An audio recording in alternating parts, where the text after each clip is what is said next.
लोना चमारिन और त्रिजटा अघोरी तंत्र मंत्र के क्षेत्र में पहुंची हुई विभूतियां हैं। इनकी साधना इतनी उच्च कोटि की रही है कि इनके बाद के साधक इनकी साधनाओं को सिद्ध करके इनके नामों को प्राप्त होते रहे हैं। जैसे यदि कोई साधक माता लोना चमारिन की साधना सिद्ध करे तो वह लोना चमारिन तांत्रिक के नाम से जाना जाने लगता है, और वहीं पर यदि कोई साधक त्रिजटा अघोरी की साधना सिद्ध कर ले तो वह स्वयं ही त्रिजटा अघोरी के नाम से विख्यात हो जाता है। यहाँ पर जो हम कहानी प्रस्तुत करने जा रहे हैं उसे श्री नारायण दत्त श्रीमाली जी के एक शिष्य ने लिखा है, और इस कहानी में ऐसे ही दो साधकों के युद्ध का वर्णन है जो 1952 में कामाख्या के मंदिर में घटित हुआ था। इन दोनों साधकों में से एक त्रिजटा अघोरी साधक था और दूसरा लोना चमारिन का साधक था। यह पूरी कहानी बड़ी ही रहस्यमय, रोचक और रोमांचक भी है। इस कहानी को आप अन्य लोगों के साथ शेयर कीजिए और हमारे चैनल को सब्सक्राइब कीजिए, और हम आपको इस कथा से रूबरू कराते हैं। अब आइए कथा को प्रारंभ करते हैं। तंत्र मंत्र की सिद्धियों के लिए और हर प्रकार की मनोकामना की प्राप्ति के लिए कामाख्या मंदिर विश्व का एक प्रसिद्ध मंदिर है, क्योंकि यहाँ पर उच्च कोटि के साधकों ने साधनाएं सिद्ध की हैं।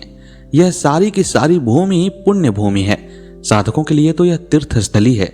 जो साधक हैं उन्हें अपने जीवन में एक बार तो कम से कम इस कामाख्या मंदिर में जाना ही चाहिए, तभी उन्हें अनुभव होगा कि पुण्य भूमि का तात्पर्य क्या होता है। उस स्थान का कुछ ऐसा ही महत्व है कि व्यक्ति स्वयं ही साधना में रत हो जाता है। चारों तरफ का प्राकृतिक वातावरण और उसके बीच कामाख्या का विश्वविख्यात मंदिर, यह अपने आप में ही अद्वितीय और मनोहारी है। माँ काली की भव्य विशाल मूर्ति जीवन को सांत्वना और सुख देने में समर्थ है। उनकी लपलपाती निकलती हुई जीभ पूरे विश्व के दुख और दैन्य को ले लेने के लिए उद्यत है। गले में पड़ी हुई नरमुंडों की माला जीवन की निस्सारता को उद्घोषित करती है, और इससे बढ़कर माँ काली का संपूर्ण विग्रह आंखों को संतोष और हृदय को सुख देने में समर्थ है। यह मंदिर अत्यंत प्राचीन है। कहते हैं कि जब भगवान शिव की अर्धांगिनी सती अपने पिता दक्ष के व्यवहार से अपमानित होकर यज्ञ के कुंड में कूद पड़ी, तब क्रोधित अवस्था में भगवान शिव ने उनकी लाश को अपने कंधे पर उठाकर पूरे विश्व का भ्रमण किया था। भगवान शिव इस कृत्य से इतने क्रोधित हुए कि उनकी आंखों से निकलती हुई चिंगारियां पूरे वन प्रांतर को जलाकर खाक कर रही थी। उन्हें कहीं पर भी संतोष नहीं मिल रहा था। इसी कामाख्या मंदिर के स्थान पर आकर माता सती का सिर गिर पड़ा, और तभी से यह विश्व का श्रेष्ठतम शक्तिपीठ बन गया। सबसे पहले भगवान शिव ने इस स्थान पर बैठकर उच्च कोटि की तांत्रिक साधनाएं संपन्न की और कहा कि आज से यह स्थान स्वयं ही सिद्ध स्थान है। जो भी साधक यहाँ साधनाएं करेगा उसे निश्चित रूप से सफलता मिलेगी।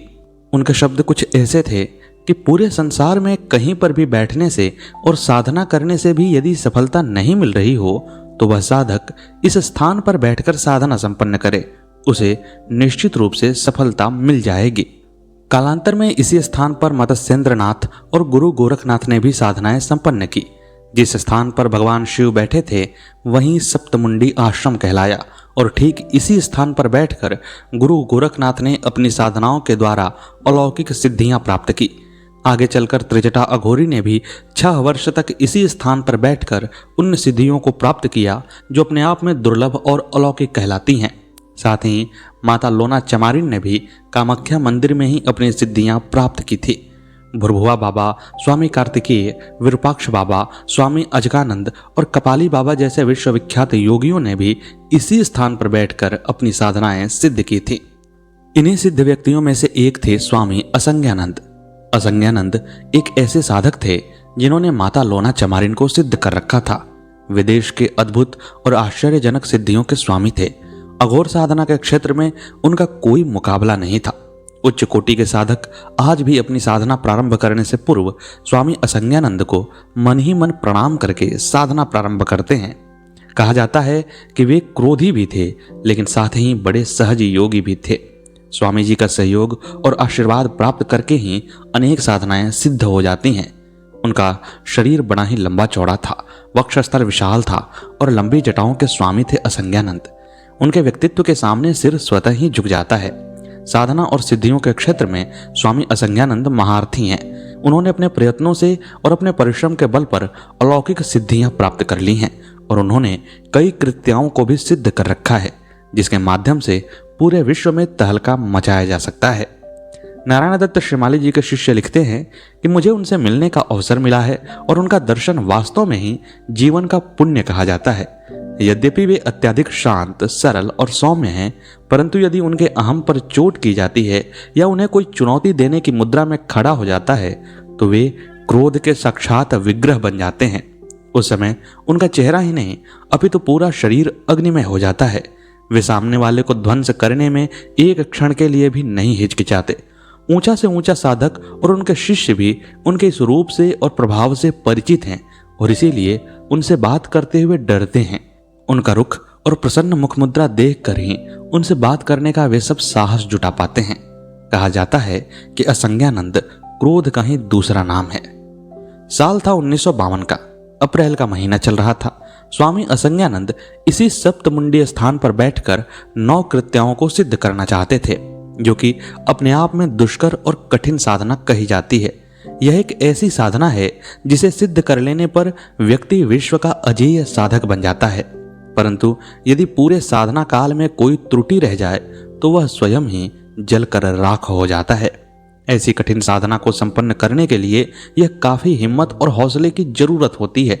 इस साधना को सिद्ध करने के लिए स्वामी जी ने इस महत्वपूर्ण स्थान को चुना जिससे कि वे अपने उद्देश्य में सफलता प्राप्त कर सके। स्वामी असंज्ञानंद कामाख्या मंदिर में पहुंचे और मां काली के सामने खड़े होते ही उनका सारा शरीर रोमांचित और भाव विह्वल हो उठा। उनके मुंह से अनायास ही मां काली की स्तुति निकल पड़ी और बोलते बोलते ही काली विग्रह के सामने उनका ध्यान लग गया। वे कितने समय तक ध्यानस्थ रहे इसका उन्हें होश नहीं रहा। उनकी चैतन्य अवस्था पुनः जब प्राप्त हुई तब उन्हें लगा कि मां काली कह रही हैं कि वत्स, जिस उद्देश्य से और जिस साधना के निमित्त तुम आए हो वह साधना प्रारंभ करो, तुम्हें अवश्य ही सफलता मिलेगी। कुछ पल वहां बैठने के बाद स्वामी असंज्ञानंद सप्तमुंडी स्थान पर आ गए जहां पर उन्हें आने वाले दिनों में साधना संपन्न करनी थी। सप्तमुंडी स्थान साधना के लिए प्रसिद्ध है। कहते हैं कि इस स्थान पर भगवान शिव ने स्वयं बैठकर त्रैलोक्य विजय की साधना संपन्न की थी। इसके बाद उच्च कोटि के साधकों, ऋषियों ने भी इस स्थान का महत्व अनुभव किया था। कालांतर में शंकराचार्य ने इसी सप्तमुंडी शिला पर बैठकर विश्व प्रसिद्ध काली स्तोत्र की रचना की थी और स्तोत्र पूरा होते होते भगवती महाकाली ने स्वयं वहां उपस्थित होकर शंकराचार्य को अपने हाथों से भोजन कराया था। इसी स्थान पर बाद में गुरु गोरखनाथ ने आश्रम स्थापना की और तभी से यह स्थान सप्तमुंडी आश्रम कहलाने लगा। कहा जाता है कि यहाँ पर सप्तमुंडों की बलि दी गई थी। कुछ लोगों की धारणा के अनुसार यहाँ पर एक बार मंत्र उच्चारण करने पर 7 प्रतिध्वनियां स्वतः ही उच्चारित हो जाती हैं, इसीलिए इस स्थान को सप्तमुंडी कहते हैं। जो भी हो, पर निश्चित है कि यह स्थान साधना की दृष्टि से अद्वितीय है। इधर असंज्ञानंद जी ने सप्तमुंडी आश्रम का दर्शन किए और वहीं पर अपनी साधना प्रारंभ करने का विचार करके अपने शिष्यों के साथ अपने आश्रम में वापस लौट आए और उधर कपाल स्वामी भी इसी जगह पर आ पहुंचे। वे भी यहीं पर साधना करना चाहते थे। कपाल स्वामी भी इस देश के महान योगी और तंत्र साधनाओं के अधिकारी साधक थे। लगभग 150 वर्षों से भी ज्यादा आयु प्राप्त करने के बावजूद वे चिर यौवन दिखाई देते थे। उनके चेहरे पर एक अपूर्व आभा और तेज प्रतिक्षण अनुभव होता था। वे साधना के क्षेत्र में त्रिजटा अघोरी साधना संपन्न कर चुके थे। कपाल स्वामी भी अत्यधिक क्रोधी थे। वे जितने पहुंचे हुए योगी थे उतने ही बड़े क्रोधी थे। वे दुर्वासा के अवतार कहे जाते थे। कब उनको क्रोध आ जाए यह कोई नहीं जानता था, इसीलिए उनके शिष्य भी सोच समझकर उनसे बात करते थे। कपाल स्वामी की भी कई दिनों से मन में इच्छा थी कि सप्तमुंडी आश्रम पर जाकर वायवीय सिद्धि प्राप्त की जाए, जो कि तंत्र के क्षेत्र में एक अद्वितीय साधना कही जाती है। और वे अपने 3-4 शिष्यों के साथ कामाख्या मंदिर की तरफ चले आए। सबसे पहले वे मां काली के सिंहद्वार पर पहुंचे और खड़े खड़े ही कात्यायनी प्रयोग से उन्होंने मां काली का स्तमन किया। दाहिने अंगूठे को चीरकर टपकती हुई रक्त की बूंदों से उनका अभिषेक किया। स्तवन अभिषेक के बाद शंकराचार्य द्वारा लिखी गई काली स्तुति संपन्न कर प्रतिज्ञा की, मां, मैं आपके ही सानिध्य में कल प्रातः काल से सप्तमुंडी आश्रम पर वायवीय साधना प्रारंभ कर रहा हूं। और तब तक मैं अपने स्थान से उठूंगा ही नहीं जब तक कि मुझे पूर्ण सिद्धि और सफलता नहीं मिल जाएगी। काली मंदिर से बाहर निकलकर कपाल स्वामी सप्तमुंडी आश्रम की ओर आए और उन्होंने वहां पर आकर प्रतिज्ञा की कि मैं अगले दिन से यहां पर साधना प्रारंभ करूंगा, क्योंकि अगले दिन शुभ मुहूर्त था। उसी शुभ मुहूर्त में स्वामी असंज्ञानंद भी अपनी साधना प्रारंभ करने की प्रतिज्ञा कर चुके थे। कपाल स्वामी ऐसी प्रतिज्ञा करके वापस अपने आश्रम चले गए और अगले दिन जब अपने शिष्यों के साथ वे वहां पर पहुंचे तो उन्होंने देखा कि सप्तमुंडी आश्रम की पवित्र दिव्य सप्तमुंडी शिला पर कोई और योगी तांत्रिक बैठा हुआ है और उसके 3-4 शिष्य भी उसके आसपास खड़े परस्पर वार्तालाप में संलग्न हैं। यहाँ पर आश्रम होने पर भी आश्रम जैसा वातावरण नहीं है, अपितु एक अत्यंत विशाल समतल शिला है जो घनी लताओं और बेलों से आच्छादित है। चारों तरफ हरी भरी वनस्पति और विभिन्न प्रकार के पेड़ों से घिरी हुई यह शिला एक आश्रम का ही रूप धारण करती है। इसी शिला पर भगवान शिव, शंकराचार्य, गोरखनाथ आदि साधकों ने बैठकर अपनी साधनाएं संपन्न की थीं। कहा जाता है कि इस शिला पर एक बार में एक व्यक्ति ही साधना संपन्न कर सकता है। शिला के अलावा अन्य स्थान पर बैठने से उतनी सफलता नहीं मिल पाती जितनी की प्राप्त होनी चाहिए। जब कपाल स्वामी ने देखा कि दूसरा योगी शिला पर बैठा हुआ है तो उन्होंने अपने शिष्य से कहलवाया कि वे किसी अन्य स्थान पर निवास कर लें। इस शिला को जल से और फिर मंत्रों से शुद्ध और पवित्र बनाना है, क्योंकि कल से कपाल स्वामी इस पर बैठकर उच्च कोटि की साधना संपन्न करेंगे। कपाल स्वामी ने सोचा कि मेरा नाम लेना ही पर्याप्त होगा, जो सामने बैठा हुआ तांत्रिक है वह अन्य स्थान पर चला जाएगा। जब कपाल स्वामी के शिष्य ने यह बात शिला पर बैठे हुए असंज्ञानंद को सुनाई तो असंज्ञानंद ने नम्रता से जवाब दिया, मैं स्वयं इस शिला पर बैठकर साधना संपन्न करने का विचार रखता हूँ और आगे 40 दिनों तक इस शिला पर ही साधना संपन्न करूंगा। इसीलिए तुम अपने गुरु को जाकर कह दो कि वे किसी अन्य स्थान पर जाकर बैठ जाएं, या जब मैं साधना संपन्न कर लूं तब वे इस शिला पर बैठकर साधना कर सकते हैं। पर इससे पूर्व किसी प्रकार से यह संभव नहीं है कि मैं इस स्थान से हट जाऊं और अन्य किसी स्थान पर बैठकर साधना करूं। असंज्ञानंद के मुंह से ऐसा उत्तर पाकर वह शिष्य हक्का बक्का रह गया। उसने सोचा कि इस बैठे हुए व्यक्ति को शायद कपाल स्वामी की सिद्धियों के बारे में कोई जानकारी नहीं है, तभी यह ऐसी बात कर रहा है। यदि कपाल स्वामी क्रोधित हो गए तो इस व्यक्ति और इसके पास बैठे हुए शिष्यों का कहीं पता ही नहीं चलेगा। इसीलिए कपाल स्वामी के शिष्य ने एक बार फिर पूछा कि क्या मैं आपका यह उत्तर उन्हें सुना दूं?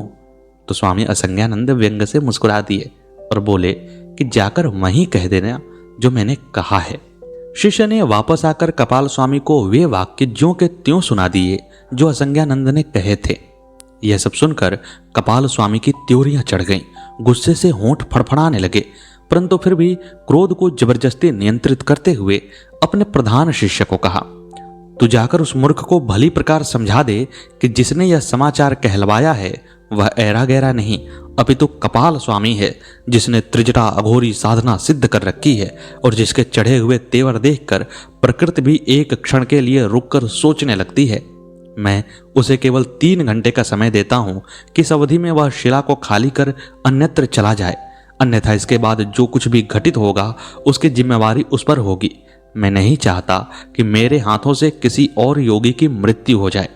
कपाल स्वामी का प्रधान शिष्य विरुचि अपने गुरु का संदेश लेकर वहां पर चला गया जहां स्वामी असंज्ञानंद बैठे हुए थे और कहा कि आपको शायद पता नहीं है, मैं विश्व प्रसिद्ध दुर्वासा के साक्षात अवतार कपाल स्वामी का शिष्य हूं और वे इसी सप्तमुंडी शिला पर बैठकर विश्व की सर्वोच्च साधना संपन्न करना चाहते हैं। मैं आपको नहीं जानता हूं कि आप कौन हैं, परंतु इतना कह देता हूं कि यदि आपके व्यवहार से कपाल स्वामी क्रोधित हो गए तो आपका और आपके शिष्यों का सर्वनाश निश्चित है। उन्होंने आपको कहलवाया है कि आप 3 घंटे के भीतर भीतर इस सप्तमुंडी आश्रम को खाली कर दें, जिससे कि वे साधना प्रारंभ कर सकें। 3 घंटे के बाद जो कुछ भी घटित होगा उसकी पूरी जिम्मेवारी आपकी होगी। यह सुनकर असंज्ञानंद जोरों से अट्टहास कर उठे और बोले, तू अभी छोकरा है और तेरा गुरु कपाल स्वामी मेरे सामने बच्चा ही है। उसे जाकर कह दे कि असंज्ञानंद को आज्ञा देने वाला न तो अभी तक पृथ्वी पर पैदा हुआ है और न आने वाले वर्षों में कोई पैदा होगा। मैं साधना प्रारंभ करने के अवसर पर लड़ाई झगड़ा नहीं करना चाहता। उसको जाकर कह दे कि मैं 40 दिनों की साधना संपन्न करने के लिए कटिबद्ध हूँ, प्रतिज्ञाबद्ध हूँ और यह कहते कहते उन्होंने हाथ के झटके से उसे वापस जाने के लिए कह दिया। इतनी बात तो कपाल स्वामी के लिए असह्य ही थी। कोई उनकी बात को काट दे या उनका विरोध कर दे, यह उनके लिए मृत्यु के समान था। वे उसी क्षण अपने स्थान से उठ खड़े हुए और गोरखनाथ मुंडी अर्थात सप्तमुंडी आश्रम पर जा धमके, जहां असंज्ञानंद सप्तमुंडी शिला पर अपने शिष्यों के बीच बैठे हुए थे। कपाल स्वामी वहां आते ही बोले कि तू शायद नहीं जानता कि मैं कपाल स्वामी हूं और साधनाओं के बल पर पूरे ब्रह्मांड को नियंत्रित करने की सामर्थ्य रखता हूं। मैं एक गोपनीय साधना संपन्न करने के लिए आया हूं और कल प्रातः ही मैंने मां काली के विग्रह का रक्ताभिषेक किया है। अच्छा है तुम इस स्थान से हट जाओ और इस प्रकार की छिछोरी बातें तुम्हारे मुंह से अच्छी नहीं लगती। तुम्हारा हठ बेकार है। असंज्ञानंद ने देखा सामने एक विचित्र व्यक्तित्व लिए साधु खड़ा है। काला रंग, लंबा चौड़ा हाथी की तरह शरीर, बड़ा सा सिर और ललाट के मध्य में त्रिशूल के आकार का तिलक। इसमें कोई दो राय नहीं कि यह सामने कपाल स्वामी के नाम से तांत्रिक जो खड़ा है वह अवश्य ही बहुत कुछ जानता होगा और जिस प्रकार के इसके तेवर हैं इसके अनुसार इसके क्रोध में कुछ न कुछ बात तो अवश्य है।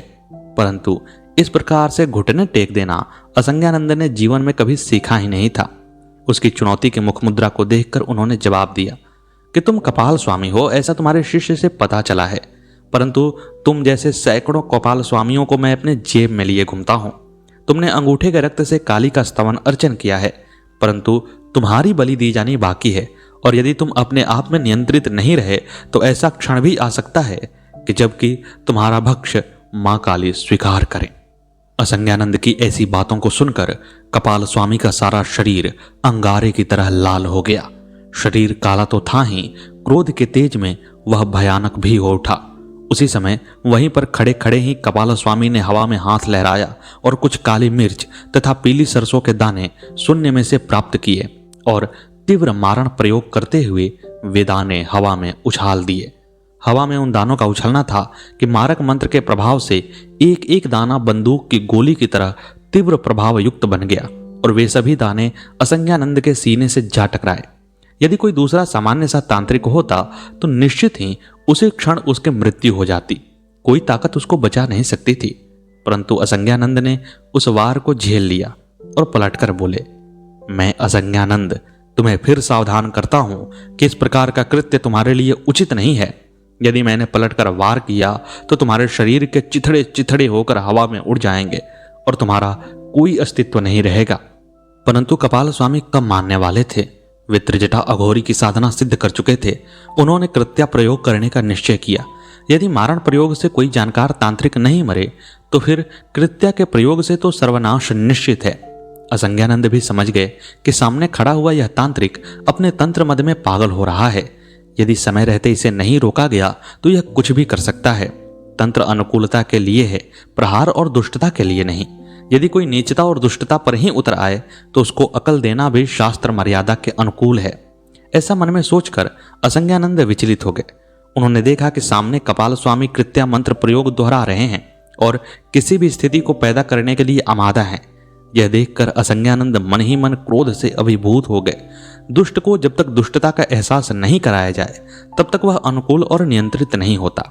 ऐसा सोचकर असंज्ञानंद उसी शिला पर उठ खड़े हुए और गरज कर बोले, मूर्ख कपाल, मैंने अभी तक अपने आप को नियंत्रित किया है, पर अब तू अपने सर्वनाश पर ही तुल गया है तो मैं तुझे इसका मजा चखा देता हूं।